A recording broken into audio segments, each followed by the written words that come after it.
The year is 2011. Google decides to flush a lot of their money down the toilet and single-handedly destroys YouTube past the point of no return by launching Google Plus to a fanfare of...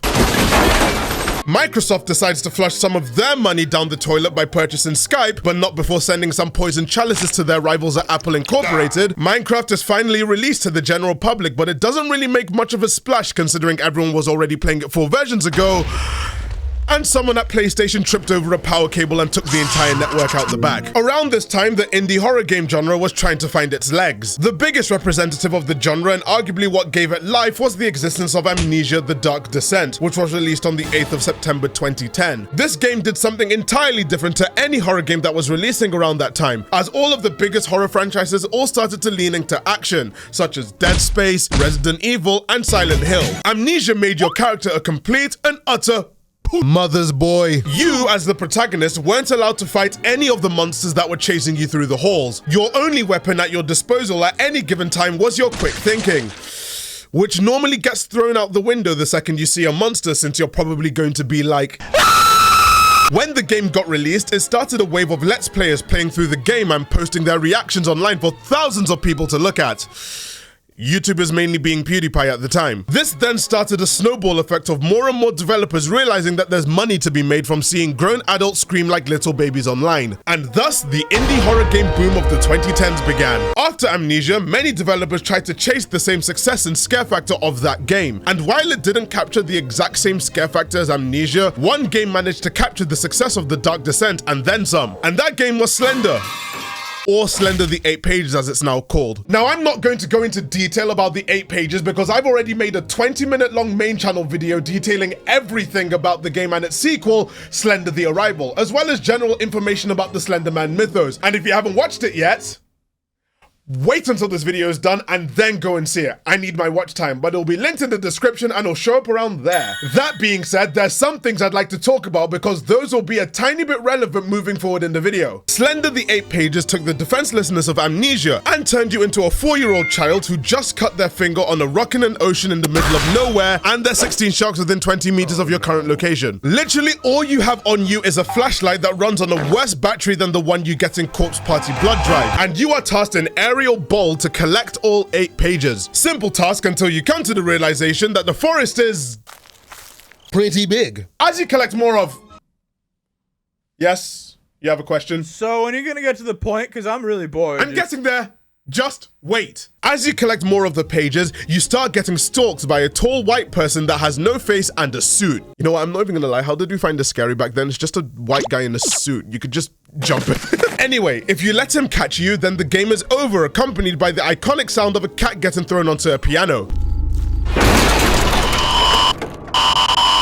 When Slender was released to the general public, it took a couple of days, but it grabbed the internet by the balls and didn't let go. YouTubers like PewDiePie and Markiplier and KSI all went and played the game to different results. Without resorting to loud jump scares with the exception of getting caught, the game, primitive as it looks, managed to unnerve people, as the premise and gameplay was extremely simple. Just walk around the place and find pages with graffiti on them. The more you found, the harder it got, and the more likely people would get scared. So the general public ate it up like a nice sausage roll from Greg's. Videos about the game skyrocketed to millions of views, and with a concept this obvious and simple, people were bound to make clones and fan games of the concept. You had Slender in a hospital, Slender in a random street, Slender in a prison, Slender in space, a Slender where you collect 9 pages, Slender in a mansion, Slender on the beach, Slender but it's Teletubbies, pages but not Slender.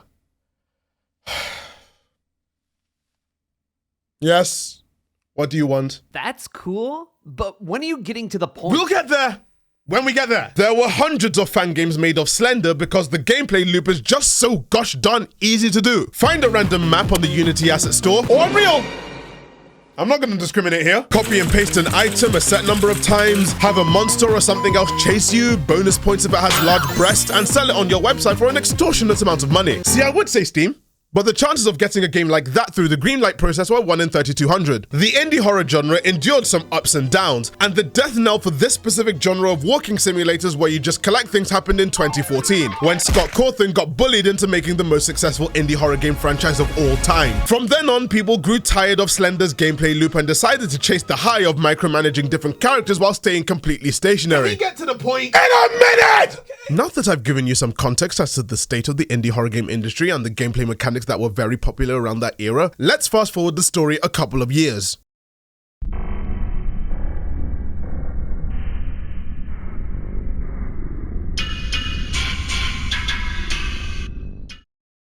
We are now in the year of our Lord 1009 times 2. That's 2018 if you didn't go to primary school. More people than ever are making horror games for the general public to consume, and websites such as our good friends over at GameJolt and itch.io are proving to be very comfortable homes for many of these horror games. Compared to the so-called dark ages of 2011 to 2013 where everyone was making creepypasta walking simulators starring Jeffrey Woods, we have an extremely wide variety of horror games being created, and a concept that I've mentioned several times on this channel that's now extremely relevant nowadays is the subject of game jams.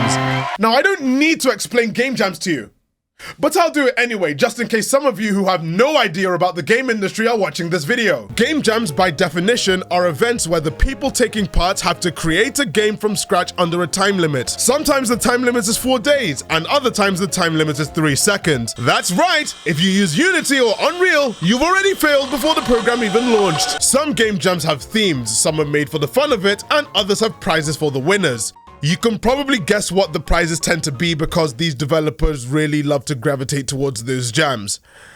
Money. Itch.io tends to give people the opportunity to create game jams of their own with different themes, and one of these jam sessions is of utmost importance to our story. The Meta Game Jam 2018! This was a game jam hosted by Xavier Eckel, and the premise was simple. Create a game About games. In short, participants were to make a game that either satirizes and deconstructs different areas of game design, attempt to heavily break the fourth wall, or provide something extra to an already existing game concept. If you have no idea what the words I just said even mean, well, not to worry, because I have another main channel video that explains just that, and you can watch that on the top right corner of the screen and linked in the description. I'll give you 5 seconds of free time to open that video and bookmark it for later. And now we're back. This meta game jam lasted from the 17th to the 31st of March 2018, and there were 111 entries total, each of varying degrees of quality, but there was just one that turned out to be a cut above the rest and really transcended the entire point of metagaming. And that was Baldi for Fale OS. Wow, it didn't win the competition? Really? I guess I could talk about the winner for a couple of seconds. Fale OS was developed by a lad named Druby, and the game was pretty much a programming simulator but with pasta puns. All the gameplay is relegated to listening to a fictional lead developer while he gives you instructions on how to get his game to a production server. It's a pretty by-the-numbers text-based programming game, until the game destroys the fourth wall by pretending to delete your entire Steam library and documents folder. Okay, I think that summarizes it. If you want to play the game, a link will be in the description. So let's get back to Baldi's Basics in Education and Learning was initially released on March the 31st, 2018, 26 minutes and 55 seconds before the deadline. It's like the developer wanted to simulate the full school experience by submitting their coursework 10 minutes before the final deadline. Let's just be glad that his internet didn't shut down during the submission process.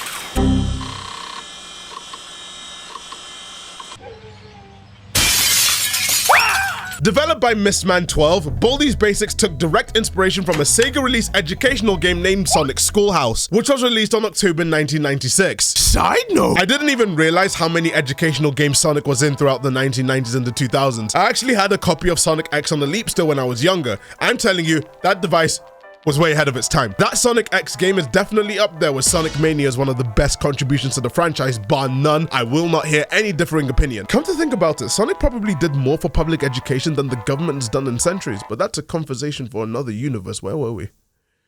Oh yeah. Yes. Sonic Schoolhouse definitely had some interesting visuals that came packaged with it.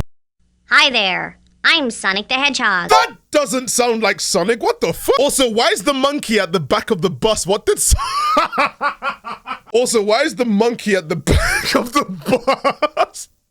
What did Sonic mean by this? Sonic Schoolhouse is a very difficult game to play, especially with its weird control scheme and surreal art style that just made you feel like you were on a Windows 95 desktop. And it was from this that Baldi's Basics came to be. The game itself was extremely simple.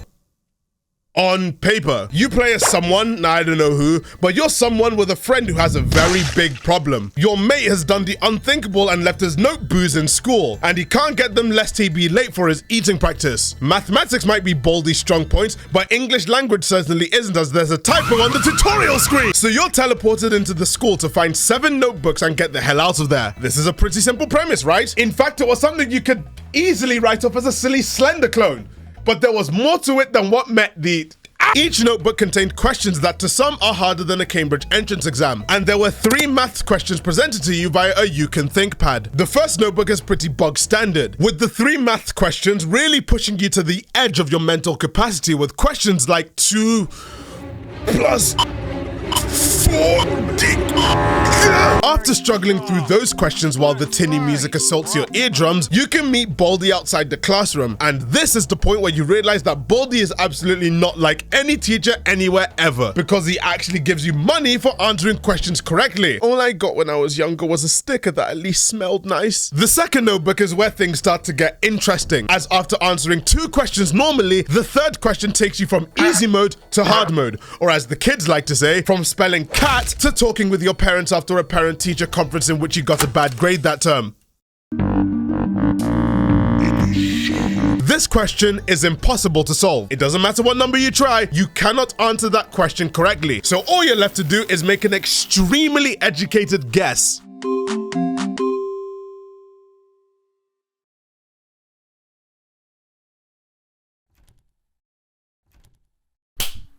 This sound has probably activated PTSD in quite a few of the people watching this video, and if it has, I don't apologize. But some of you oblivious students are rightfully wondering, what the hell is that noise? Well, what I failed to tell you was that this school exists in a time where capital punishment is not only the norm, but encouraged. Which is just a nicer way of saying you have a very angry, bold creature after you with the intention of beating the shit out. The friendly facade of the game is lifted, and the game reveals its true colors as a horror game where your new objective is made clear. Find the rest of the notebooks and escape the school while avoiding Baldi, who's now advancing to your current location. Each notebook you collect from the second one onwards has the same format, with the first 2 questions being answerable and the last question being a whole mess of.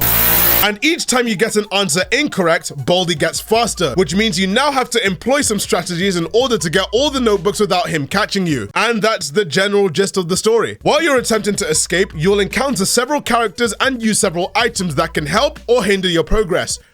Mostly hinder. I'll get to the nitty-gritty of those in a moment, but let's talk about what made the game tense from the get-go. The sound design.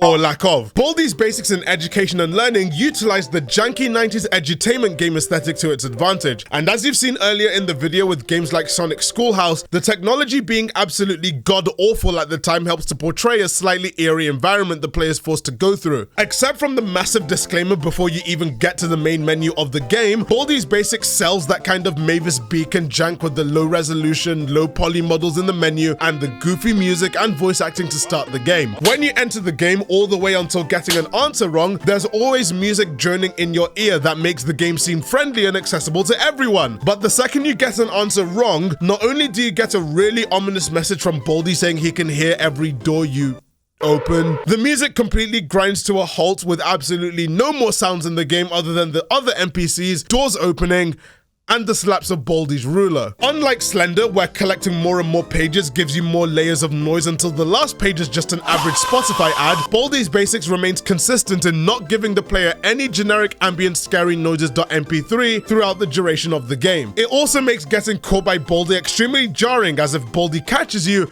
he shaves your head. It's such a simple design choice that makes the game so much more eerie than the other Slender clones that plagued the internet in its heyday. As I said before, the sound design is complemented by the visuals of the game. The very first version of the game obviously wasn't the complete package, it being made as part of the game jam, so things like the general background outside the school weren't even made and were just a generic Unity skybox, and the tables and chairs had no texture and were just a solid color. But we'll get into some of the updates a little later. The general aesthetic of the school is almost identical to Sonic's own school, schoolhouse, and the bright and colorful corridors juxtaposing the miserable experience players would have playing the game. Teach, what's, this juxta... It's one of your opponents juxt, okay? As you continue walking through the school collecting notebooks, you'll find... Oh yes, I mean, I've been stalling, haven't I? I think it's time to talk about the NPCs in Baldi's Basics, because it isn't just the lean, green maths machines that populates the school halls at night looking for children to beat.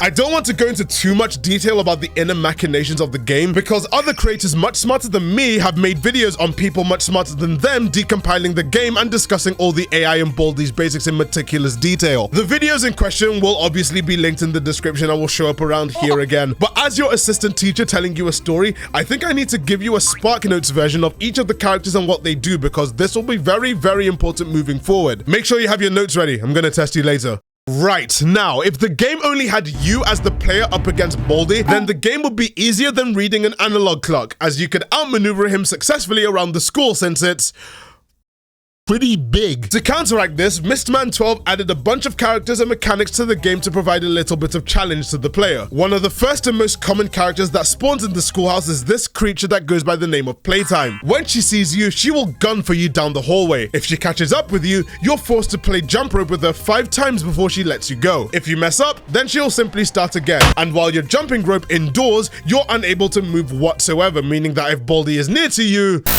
she's slightly faster than the player, but will instantly lose track the second you round the corner. I can't believe Baldi's Basics predicted Zoomer attention span. Gotta Sweep is another NPC that shows up a little bit into the game, and once you hear the magic words, Looks like it's sweeping time. then that is your cue to probably look for cover, as Gotta Sweep does a circuit around the entire school, cleaning and sweeping everything in its path, including you and Baldi. So there's a chance that you could get extremely unlucky with the stupid broom parking Baldi right next to you, or pushing you directly into the world's angriest maths teacher. Now, what good is a school without a local bully? It's a bully randomly picks a spot to spawn in around the schoolhouse, and once he does, he blocks the path for the player, forcing the player to cough up one of the items that are in their inventory at any given time. If they don't have anything, well, tough luck. The bully stays blocking the path until he gets bored, or in later updates, disintegrated by the next and arguably most important NPC that isn't Baldi himself. The principle of the thing is basically the school's VAC system. Obviously, it being a school, there has to be rules that the students within must follow. These rules are there for balancing purposes, because the developer was pretty generous in allowing you to use several items to help you collect each of the notebooks. The principle of the thing ensures that you are not breaking the many rules, which includes things like running, scranning, bullying, loitering, trespassing, killing, stabbing, pillaging, things like that. If the principal sees you breaking any of the rules established, he will charge at you, regardless of where you are in the schoolhouse or how far you attempt to escape. The principal is literally 096 without the gore. After he chases you down, he teleports you to detention, reads you your Miranda rights, and you are locked there for the specified amount of time, which can range from 15 seconds to 19. Well, at least you can stay there and think about what you've done for some time before leaving again. Baldi himself is a special case, as he has a pretty sophisticated AI behind his every move. And like I said before, I don't want to go into too much detail about it since the video I linked does so in a pretty definitive way. But the really important thing I need to mention is that Baldi's claim to fame is his incredible sense of hearing. Upon getting an answer wrong on the You Can Think pad, the ominous message of Baldi being able to hear every single door you open isn't just a threat, it's a tip. Baldi's hearing is so damn good that he can hear every sound of doors opening, as well as who made it. This spells bad news for you, as every notebook in the schoolhouse is inside a classroom that of course has a door that needs to be opened, meaning that if you collect a notebook, Baldi will initiate a straight beeline towards you, getting faster each time. This also extends to being sent to detention, so you better have a contingency plan ready in case Baldi breaches the door. Mistman 12 balanced this by having items in game that allow you to throw Baldi off the path by blaring a really loud noise which would send Baldi there. With all this knowledge comes a pretty fun yet challenging experience, and now comes the final challenge of the game. Once you collect all 7 notebooks, Baldi then has this to say. Congratulations! You found all 7 notebooks! Now all you need to do is... get out while you still can! You have to now leg it to the exit, but the game gives you 2 more cruel twists. The first twist is that going to one exit isn't enough. You have to go around and find all 4 exits to beat the game. And the second twist is an NPC I hadn't mentioned yet, arts and crafts. If you even look in his general direction for more than a second, he will bum rush you from the other end of the corridor. If you even look in his general direction for more than a second, he'll bum rush you from the other end of the corridor and spawn you right at the very start of the game, along with Baldi, meaning that you have a femtosecond of a reaction time to get Baldi off your back and bolt it to the exit, or else Baldi will shave your head. Once you found the last exit, the game is over. Congratulations! Now, everything I've said about the game so far makes it sound like a piece of piss, right? Well, as people in 2018 were very quick to find out, the game was kinda hard. The visuals of Baldi's Basics attracted several well-known YouTubers to the fray to attempt to conquer the game, and they found out extremely quickly that the game is many things. Unfair is 90% of them. After the initial shock and awe of a kids-friendly game being scary wears off, the game will and did turn into a rage game. Sweeping time! Sweep! So many things can screw you over, and several YouTubers did end up being screwed over, judging by the lengths of the videos they made playing the game, or the number of different parts to it. Now, bear in mind, even Mistman12 himself took ages to beat his own game, and Baldi's Basics turned into Aldi's Advanced, where the most elaborate strategies had to be made in order to beat the game. Upon release of the game, Baldi's Basics pretty much became an overnight sensation, as the difficulty of the game and the unique character designs within turned out to be extremely appealing to the horror masses. People just couldn't get enough of games that seemed innocent on the outside and turned out to be a complete eldritch abomination on the inside. And Baldi's Basics in education and learning was a complete experience that took a while to beat, but when you did, the feeling was sweet. Oh my god! Oh my god! Yeah! Normally, the story would end here. Game was well received, popular, and it was a nice breath of fresh air in a genre that was well into FNAF fever. But you've seen the length of the video at the bottom of the screen. You understand the genre of game that this is. It's popular, it's going to be milked. But it wasn't milked as much as you think it might have been.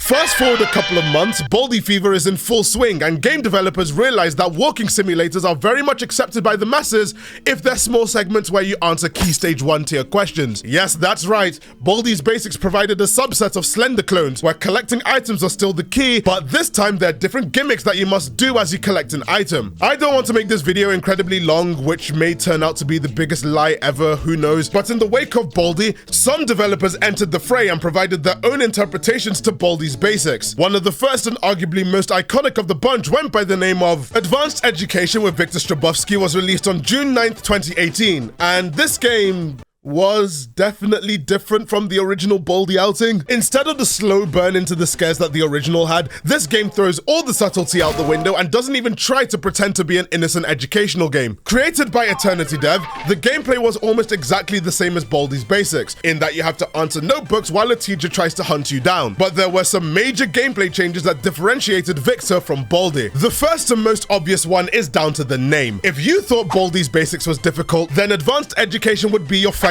dissertation for Oxford, because instead of 3 possible questions to answer, you're thrown into the deep end with 5. That's not too bad, you might say to yourself. Okay, how about some BODMAS? Isn't it actually PEMDAS? Shut up! The questions in Advanced Education are much harder than Baldi's Basics due to the completely different target audience, but the game had one more cruel twist up its sleeve to make your life absolutely miserable while playing the game. And it's something that I failed to mention up until now. All the NPCs in the game are still active while you're answering the question. This means that if Viktor is near to your room as you collect a notebook, you gotta answer those questions as fast as you can, because while you're trying to figure out if multiplications after addition, Viktor can just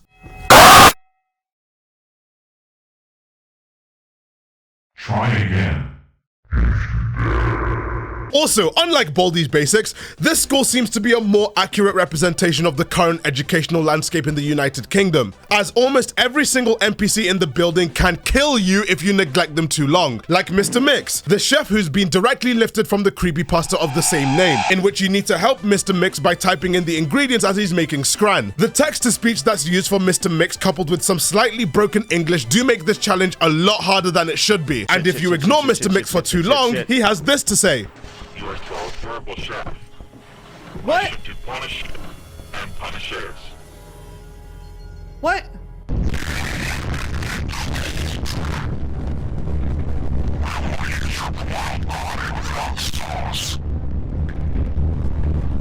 He's cooking me? The original launch of this game described advanced education as a Baldi's Basics fan game, and everyone played the initial release of the game. As time went by though, creators didn't really give it a spotlight, as a lot of people were quite frustrated with how annoying the questions are, and the extreme difficulty spike in comparison to Baldi's Basics, which they honestly should have seen coming from the title. This led a lot of popular creators unable to finish the game, and the relevancy of advanced education faded. But in the years following, Eternity Dev expanded on advanced education with many different updates to the game that really differentiated it from Mistman 12's outing, including multiple characters, new levels, and a ton of lore that would honestly require its own deep dive. While the effort is admirable, I feel like the game kind of lost its way and felt like an overly edgy creepypasta education game, with the potty-mouthed head teacher and the usage of hyper-realistic blood, very loud jump scares, not to mention being chock full of 2012 creepypasta references. It feels like the game strayed a little too far into the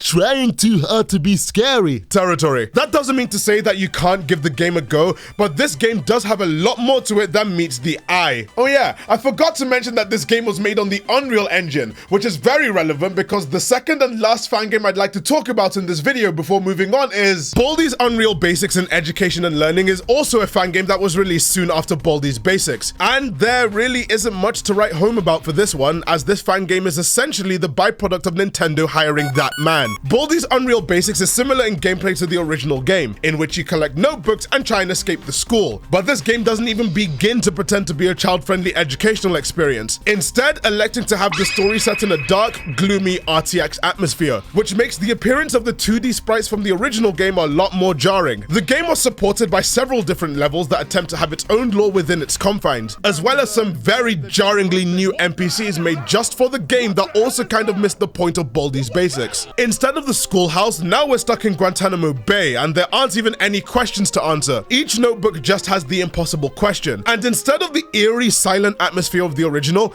getting the last notebook results in a rave happening.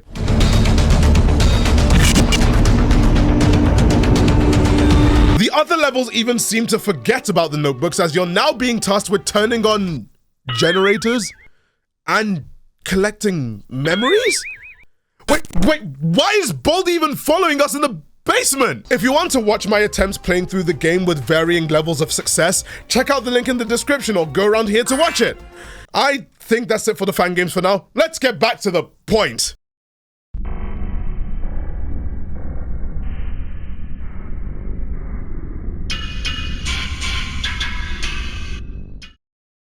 Even during the fan game craze, Baldi's Basics continued to get small updates to the game, adding things like an actual environment and polishing the schoolhouse to look a little more consistent with the already janky art style. This culminated in a huge update to the game 1 year after its initial release, titled Baldi's Basics Birthday Bash Edition. This added many quality of life changes from the original game, including items that counter the effects of some of the NPCs, namely the scissors that could be used to cut Playtime's rope, allowing you to move again, and a brand new NPC that could either improve your life or condemn you to the deepest, darkest fire pits that not even Satan would consider touching with a 40-foot pole. First prize! First prize works similar to God of Sweep, where he has an unconditional love for the player character and wants to hug you. The way he goes about this though is pretty intense, as he'll make a beeline for you and send you flying to the other side of the hallway, which could either be a blessing if Baldi is near to you, or a curse if he's coming from the other side. Apart from his addition, the Birthday Bash edition also doesn't have much to write home about except for the birthday decorations and the giant cake in the cafeteria. That is until you collect all the notebooks and attempt to escape the school. And this is where the game really goes all in on the scare factor.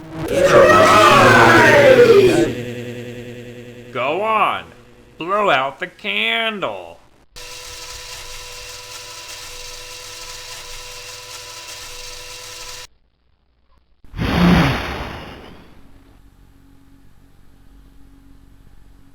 Blowing out the candle shows an area of the game that you can't see in regular gameplay due to not being able to look up. And in this dark area, the game takes a leaf out of the creepypasta playbook by having various glitchy NPCs, random noises, and ominous posters on the wall. You're now tasked with finding what the game calls balloons, but in reality, they're corrupted versions of the original Baldi model that just float there. Menacingly! Once you end up getting the puzzle right and Baldi congratulates you, the balloons then realize that you brought chewing gum to school because they end up jumping you.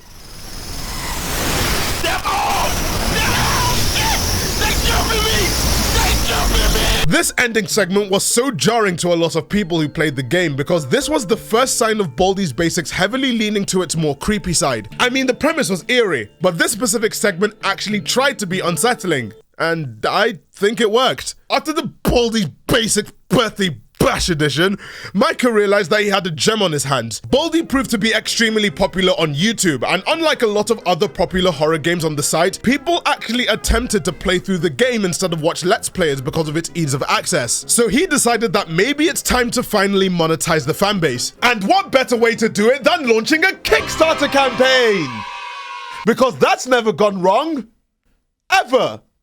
Not one bit. July 24th, 2018, the official Baldi's Basics Kickstarter was launched with the intention of turning this goofy little tech demo into a full game. And I know a lot of people were extremely skeptical about the concept of turning a game like Baldi's Basics into a full experience. The full experience was the original game, exclaimed some. But Micah, who operated the Baldi brand under the new company name, Basically Games, promised an experience almost entirely different to the original game with a much wider scope. And after the Kickstarter reached its goal, Basically Games got to work on what would eventually be titled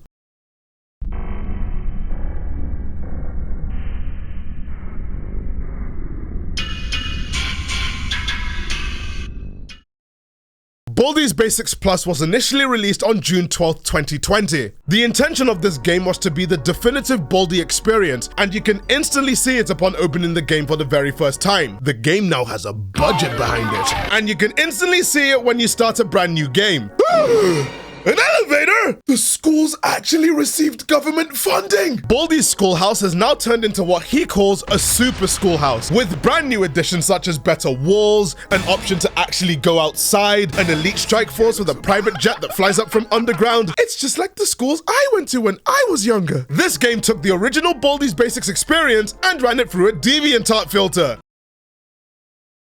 I'm not elaborating on that one. One of the biggest differences to the gameplay loop in Baldi's Basics Plus stems from the plot. Instead of sneaking back into the school to collect notebooks, now you're willingly playing hide and seek with Baldi himself, with the added bonus of collecting notebooks. And this time, the budget of Baldi's Basics has increased to the point of directly ripping off game mechanics from Sonic's Schoolhouse. Instead of the impossible questions on the YCTP, now they're mathematics machines in a bunch of rooms in the school. The rooms also contain numbered balloons from 0 to 9, and your task is to find the right balloon to answer the question and collect a notebook. Another major difference between this game and the original is the added benefit of doing good math. While Baldi still chases you around the schoolhouse, answering math questions correctly now has him stop to congratulate you on a job well done, before he snaps out of it and continues hunting you down. Apart from that, the main gameplay loop is almost exactly the same as the original, where you collect all the notebooks and attempt to escape the level via the elevators around the floor. But there are a lot of new additions within the game's confines that can once again help or hinder your progress. I won't get into all of them right now, but I'll list a couple of the biggest ones. The first of which being the brand new NPCs around the school. Unlike the original game, Baldi's Basics Plus now has a randomly generating school. Imagine going to school every day and the layout changes each time. I just quit in less than 4 days. Each floor has a different layout each time and different NPCs and gimmicks within. The most frequent new NPCs you can end up encountering go by the names of Beans and Cloudy Copter. Beans randomly walks around around the school, and if he sees you, he attempts to impress you by blowing bubbles of bubble gum down the hallway. It ends up doing the opposite, as if it hits you, it slows you down for a set amount of time, which would not exactly be helpful if Baldi was chasing you. However, in this schoolhouse, friendly fire is enabled, and the teachers could get hit too, which could save your life in a pinch. Similarly, Cloudy Copter blows a gust of wind in a set direction from the end of a hallway, which most of the time makes your experience a whole lot worse because it slows you down, and attempting to run against it when the principal's around nets you a detention. The popularity of the schoolhouse has also invited more teachers into the mix, as a new staff member joins, named Mrs. Pump. She stomps around the floor, and if she sees you, she calmly invites you to her classroom, which could be anywhere in the school. Luckily and plus, you're also given a map since the layout is different each time, but you're also given a time limit to find her room. If you're late, well...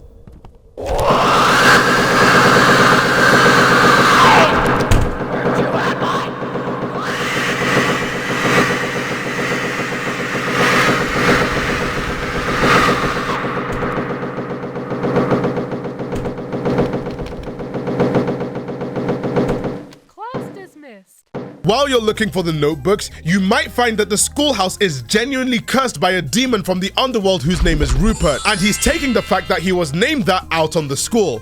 If you're watching this video and your name is Rupert,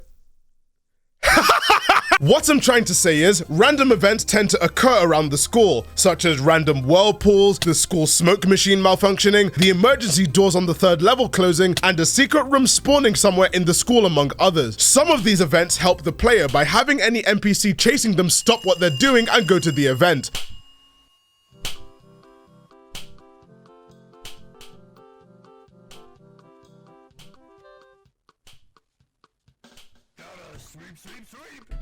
Wait, what the fuck? And others allow you to get more distance away from Baldi. To add to the many improvements from the original game, you now get another chance to save your run if something goes wrong, and this occurs at the start of each level. On the elevator, you'll notice a bunch of tubes on the side. These represent your lives or your remaining attempts if you want to sugarcoat it. Unlike the original game, getting caught will send you back to the elevator to try again, and you're given 3 attempts before the game is over. In between the levels though, there's a store where you can use the in-game currency named YouTube Poops to buy items to help you beat the level. You'll also find that the bigger budget allows you to go on field trips with Baldi. These field trips are straight out of an old Leapfrog console because they have you do specific tasks like lead animals around the maze or do some quick maths to keep a fire going. At the end of those, you're also given a set of items that will help you on your run. I don't want to get into too much detail about every mechanic right now because I'm going to save it for the next big section of the video, but just from the limited information I've given you, you can see just how much detail and care was put into Baldi's Basics Plus. It actually felt like somewhat of a full game and was insanely replayable, what with the randomly generating school, the different field trips you can go on, and the extra game modes you're given to keep yourself occupied. The game is supported by several updates to this day as it's still in early access, and right now as it stands, it only has one main ending, with Baldi singing a musical number only for him to remember that this game is in the horror genre.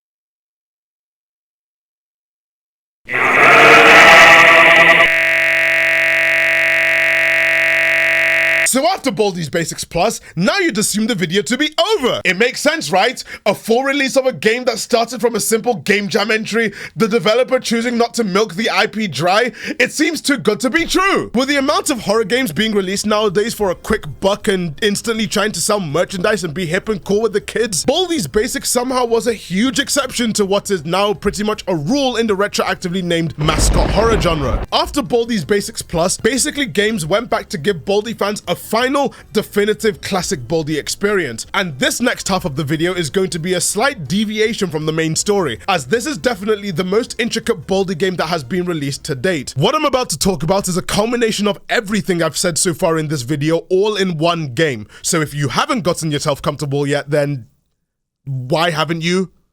You dumb pleb.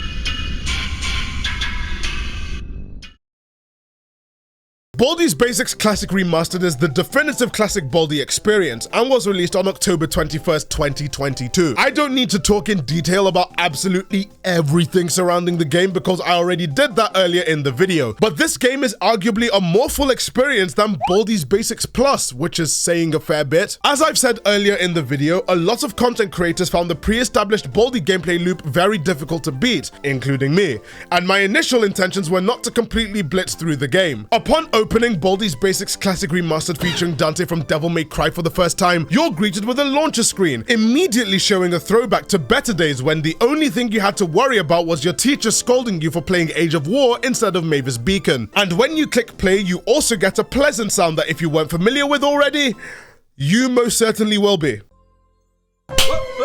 In Baldi's Basics Classic Remastered, this name is too long, I'm just gonna call it BBCR. In BBCR, you're given 3 modes to play: Classic Style, Party Style, and Gangnam Style.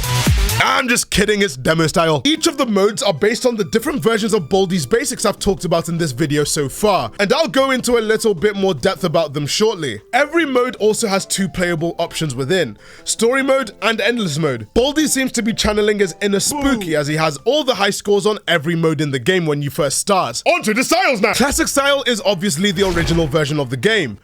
Or rather, the last version of the original version of the game before this remaster was made. For a vanilla experience, it's recommended you play that one. Party Style is a special mode. This mode is based on the Baldi's Basics Birthday Bash Edition. And the final version, Demo Style, is a demo of Baldi's Basics Plus, which is set in the same map, but including game mechanics that are only seen in Plus. Each of the styles have 3 different hidden settings that would change the core gameplay, but in order to unlock them, you need to beat the story mode in each style. Now that I've given you some context as to the general gist of the game, allow me to tell you another story on how miserable completing this game was. Because BBCR is a lot deeper than you might think. Something that I hadn't mentioned in the video so far on purpose were the endings, and what you can potentially find inside endings of Baldi's Basics. The game's pretty simple, but there are a lot of hidden story beats and lore within its confines. The lore's pretty nonsensical as it's a parody game at the end of the day, but BBCR decided to take things one step further and include a whole new main story just for the game. And to reach the ending, you have to embark on the most painful journey you're going to have in a horror game. Let's begin with Classic Style is the original Baldi game with many quality of life improvements even from the last update before Plus was released. The first one can be seen on the You Can Think pad. As opposed to older versions of Baldi's Basics where the YCTP is weirdly high quality and Baldi looks much smoother than how he looks in gameplay, the devs have changed Baldi to look more in line with the aesthetic of the rest of the game, including having Baldi correctly lip sync to whatever he's saying. It's the little things that do a lot to make this game work. Then comes the other subtle changes to each of the NPCs. First Prize has a few changes to his mechanics. Obviously, like the original, First Prize can push you around in his twisted form of hugging the player, but this time reality ensues as First Prize pushing you down a long corridor will end in you hitting the wall a little bit hard. The noise that's made when you hit a wall at high speed is noticed by Baldi, who now has an icon on the bottom right corner letting you know Baldi's live reaction to a sound being made, named the Baldicator. The Baldicator has 2 settings based on the noise value of any sound in the game. Back to First Prize, he also has the ability to break windows. If he travels fast enough and hits a window, it will break, allowing anyone to walk through that specific wall. Including Baldi, who obviously go and check out that din, so try not to do that. The NPCs in BBCR are also slightly easier to deal with. Gotta Sweep still sweeps everything in its path, including you, but now you're given slightly more freedom to move around and wriggle out of his grip, which did save my life in multiple occasions while playing. Apart from that, the gameplay in Classic Style remains the same, but there is one thing I didn't mention with regards to Classic Style. And it's the alternate ending. Normally in Baldi's Basics, you're supposed to answer all questions correctly except the impossible question. But in recent updates to the game before Classic Remastered, the devs added an option to get an ending by answering every single maths question wrong on the pad. Doing that will make Baldi unbelievably angry. Again, as I've said before, there's a video clearly outlining how this mechanic works down to the specific equation used for Baldi's speed, but I'll simplify it for you the best I can. When Baldi hears math that bad, he makes a beeline into the notebook location and he's pretty quick off the bat. This meant that I had to make as much distance as possible between myself and Baldi because his anger mechanic causes him to pretty much sprint to wherever you are, as opposed to earlier versions where his speed remained like that, making the latter half of the game pretty much impossible. The dev programmed Baldi to eventually slow down to his regular speed over time. Baldi remains pretty fast, but now it's actually somewhat manageable, but it did mean that I had to conjure up a new strategy to get all the notebooks and escape the school. This is where items are extremely useful, such as the bee soda. This is a drink that can push any NPC all the way down the hallway, which bought me a lot of time to get as much distance between myself and Baldi. As well as that, using other items such as Baldi's least favorite tape allowed me to disorient Baldi as I got the notebooks. Making sure you have distance from Baldi is the most important part of getting the alternate ending of classic style, as Baldi can catch you in a heartbeat if you're not careful. Not to mention the many other NPCs that can screw you over.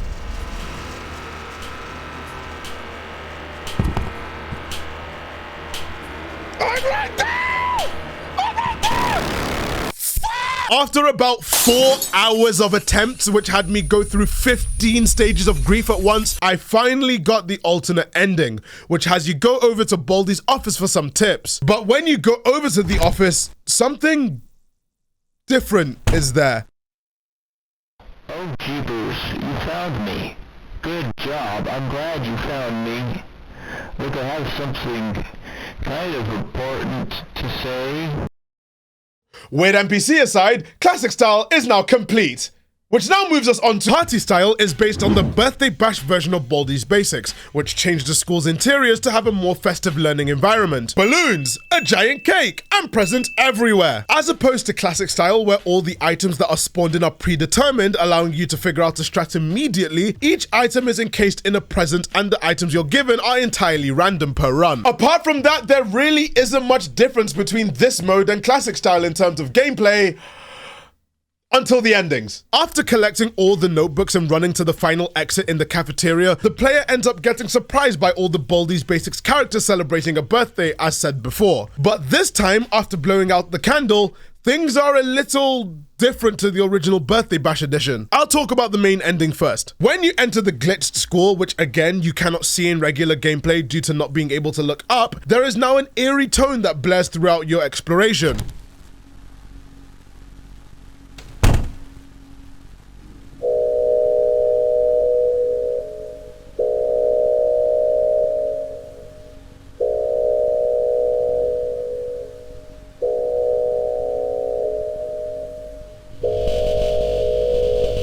Your job once again is to count the different colored balloons. No, these 100% are not balloons. Like, what is this guy playing at? And there are bonus corrupted notebooks for you to solve. Once you finish counting the balloons, there's a hidden room that's unlocked, and a few seconds later, hell ensues.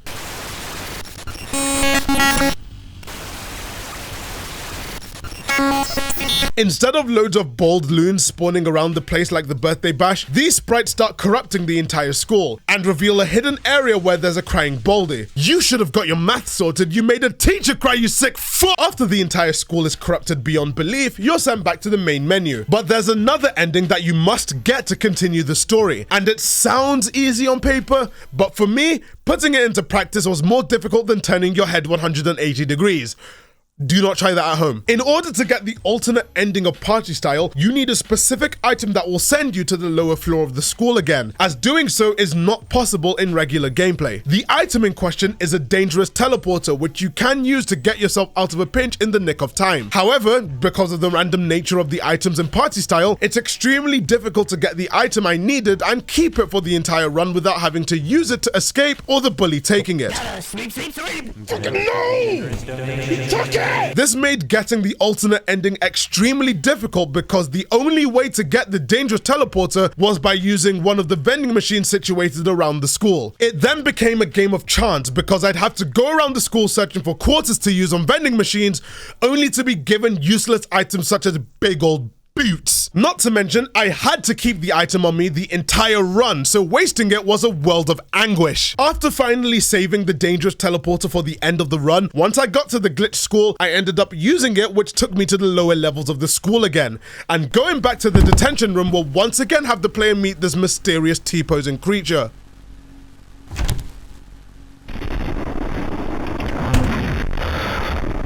Jeepers, you found me again?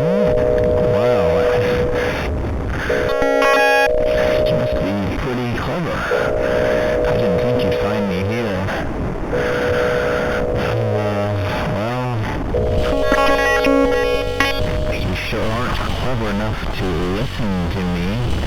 I got sent to the title screen, leaving only one more main story mode to play. Demo style pretty much is what it says on the tin. It's a demo of Baldi's Basics Plus with the same school layout as the original, but with features that are only available in Baldi's Basics Plus. The most notable difference is the lack of YCTP. Instead, there are math machines around the schoolhouse, but these ones were most certainly developed by those pesky software engineers at Adobe Incorporated, because they are mostly busted. I mean, to be fair though, if you were able to answer all the math questions correctly, then Baldi has no need to be chasing you, rendering the entire point of the game mode kind of useless. Similarly, just like in Baldi's Basics Plus, there are random events that occur around the schoolhouse, such as flash flooding, Baldi snapping his ruler, and the game turning into Silent Hill. Each of these events don't last too long, but they can help you when you're in a pinch, because NPCs are also affected by them. Also, Baldi actually congratulates you and stops moving once you get an answer correct, so technically on paper, this game mode is the easiest out of all of them to beat. The problem lies with getting an alternate ending to continue the story, once again. In order to get the ending, you need to go back for round 2 on each of the math machines while Baldi is chasing you at full speed. Each of the math machines have bonus questions that will get you yet another notebook, and once you answer all of the bonus questions,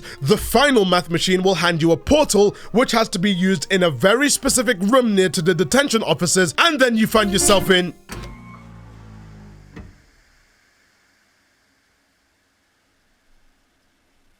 Why does a math teacher need a basement below the school? It isn't even your school! Why are you holding all the funds? So this is Baldi's basement. Around the area, you can find a library full of textbooks that all contain exactly the same thing regardless of student level. And you can find a power room that will give you access to 2 more secret rooms, one of which being an English room, and the other being a room containing a conspiracy board and a shrink machine. Wait, what is Baldi planning? Why would you need a shrink machine? It's in this room where the mysterious entity that's been telling you to stop playing the game will appear again and finally introduce himself as NULL. Throughout the entirety of the game, NULL has been trying to tell you to stop playing the game before something terrible happens. He seems to have been corrupted by the game and holds a grudge against it and the player, which has led him to constantly attempt to crash the game every single time you find more information about it. This confrontation leads into the final hidden main game mode of the story. But you need to unlock that first, so let me quickly talk about it. To unlock the final style of the game, known as NULL style, you need to beat one of the styles previously established, but with all the fun settings turned on. I mentioned the fun settings earlier in the video, but I think I can go into a little more detail now that they're all unlocked after completing the story of each main style. Mirrored is pretty obvious, there's not much of an explanation needed, it just mirrors the entire school, but thankfully not your controls. Lights Out plunges the school into almost total darkness. You as the player can't see anything in front of you, but all the NPCs, including Baldi, can. This makes the game much creepier and harder, as you won't be able to tell if the principal has seen you until he utters those 5 magic words.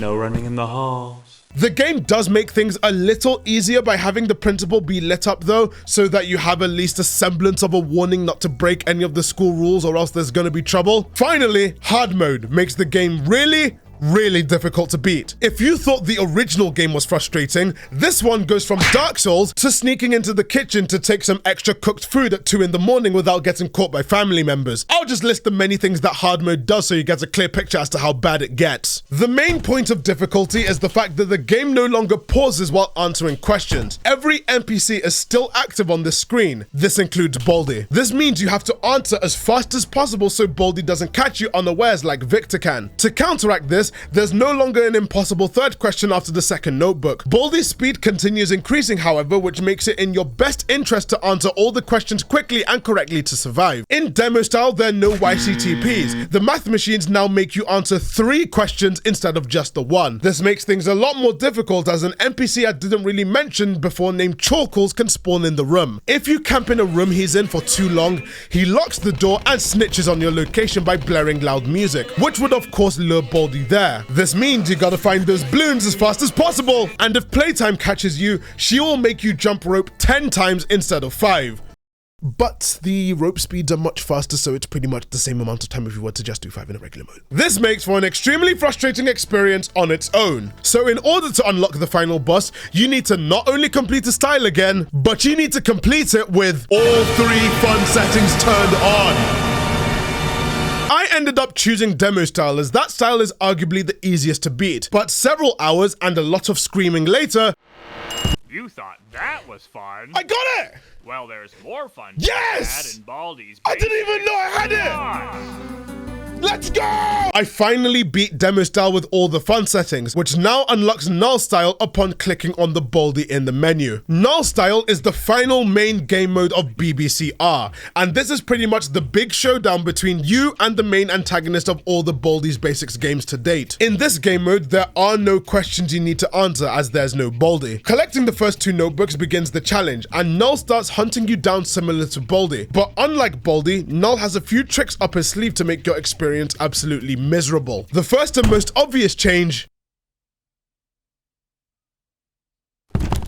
he makes absolutely no sound while moving. There are no slapping noises. It's completely silent during this game mode, so you have to rely on visuals to know where he is. NULL's presence is highlighted by the tiles around him getting darker. He also likes to taunt the player sometimes and is much faster than Baldi. While the intervals between movements stay mostly the same, NULL moves more tiles than Baldi does, so one has to be very careful not to get caught, as getting caught gives you this unsettling jump scare.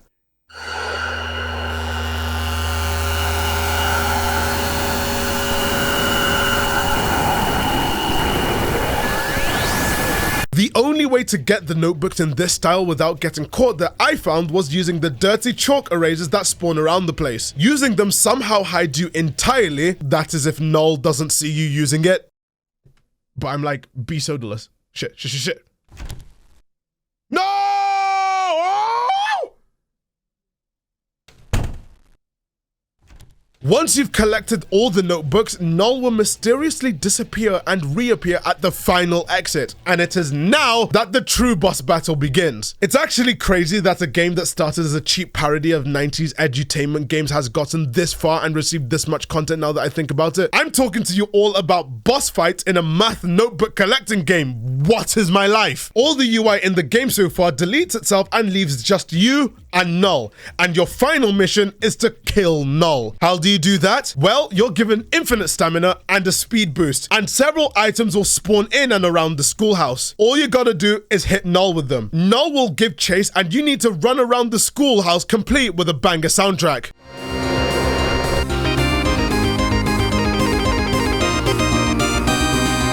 NULL will try to cheat by breaking through windows to get closer to you and blocking off paths, forcing you to choose another route, but you simply have to use the random item spawned in the school as ammo to throw at NULL. The more you hit him, the faster he goes, and you have to hit him a total of 10 times to complete the game mode. By the time you've hit him 9 times, he will be much faster than the player, and you need to find that last item before he catches you, because if he does, you have to start the challenge all over again.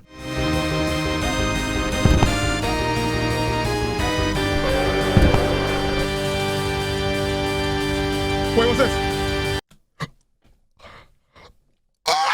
I somehow did that first try, by the way. Now you're placed in a void with nothing but a singular door. Entering the room will find you in Mr. Man 12's office, which is a recreation of his actual office in real life. There's one final notebook from the dev himself, and he uses this notebook to thank the player for making this far and beating the game. He also makes it very clear to the map pats that there is no overarching lore to be examined in this game. This game is officially certified game theory proof. Once the journal is read, NULL tries one more time to glitch the game out, but since you've already beaten his ass, it's NULL who ends up getting completely glitched out. Forever.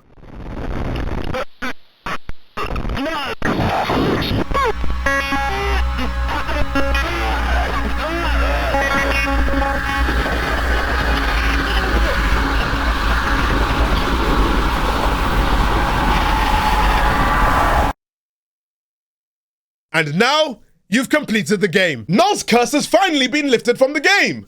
Want to know how long it took me?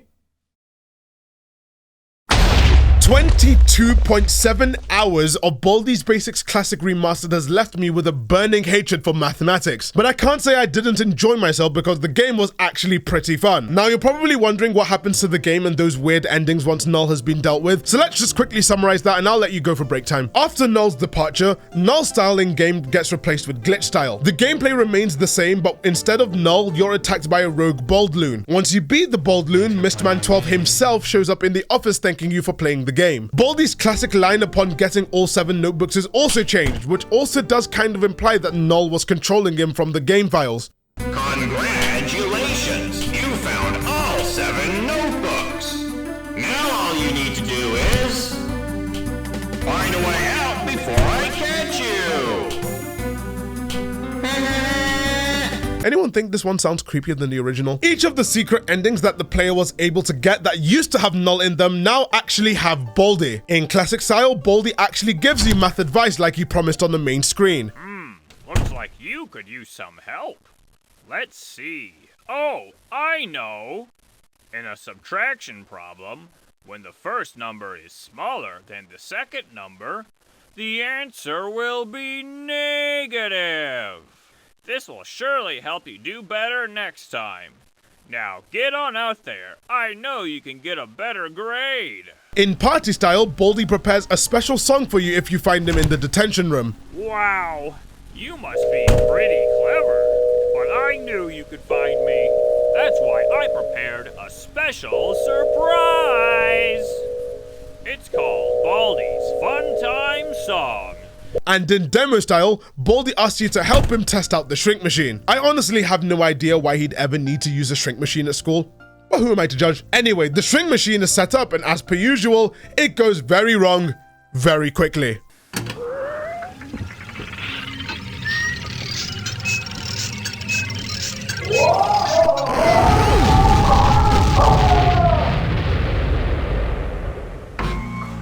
Wow, looks like it still needs a few tweaks. Wow. Oh, well, I guess we'll have to try again some other time. Thanks anyways. And that, my friends, is the conclusion to Baldi's Basics Classic Remastered. Say what you want about mascot horror games nowadays, but I think Baldi's Basics remains the king for one reason and one reason only. Nowadays, when you see a horror game, especially one of this caliber, get popular extremely quickly, the developers or the publishers tend to milk their own popularity by starting merch lines, charging for any subsequent release of the game, constantly pushing unfinished sequels not long after the initial release.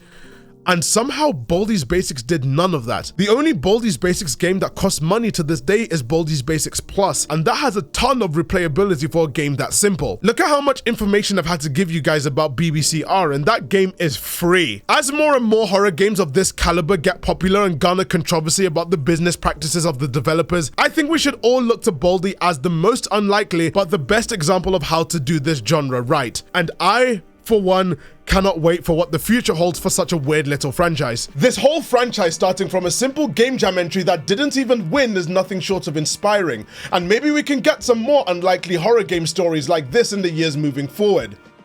And that's what it's all about. Class dismissed.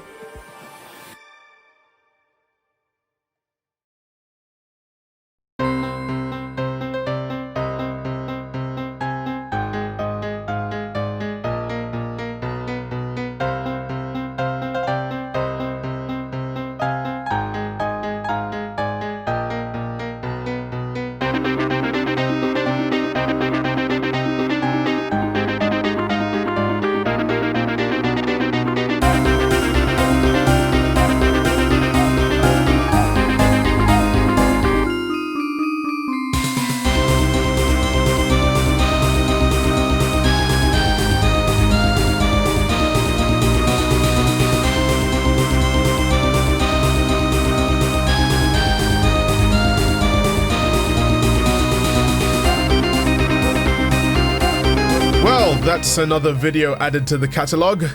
Thank you guys for watching this video, and if you've made it this far, I wanted to say thanks for your unending patience. The past year has been a bit of a turmoil trying to get the video done and trying to keep content going on my channels while you guys wait for new videos here. I've gone over a lot of stuff that's happened behind the scenes on my second channel, where there'll be a bonus video covering the new Baldi's Basics Plus update if that's something you are missing from this specific video. Once again, it's kind of my fault things spiraled, as originally this video was just going to be a much shorter video covering Classic Remastered. Then it ballooned into the video you just watched, so I hope it was worth it. In terms of future videos, yes, I'm working on the second part of the FNAF video, but lots of things have happened since me writing it and now, so I'm going to take a few changes to it.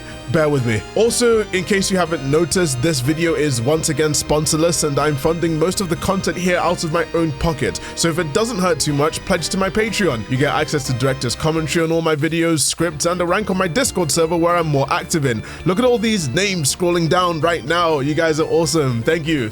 Anyway, I've been talking for way too long. I'll go into more detail on Twitter and on my community tab. Subscribe for more content. Let's shoot for, I don't know, 500k subscribers by the end of this year. It's really unlikely, but let's hope.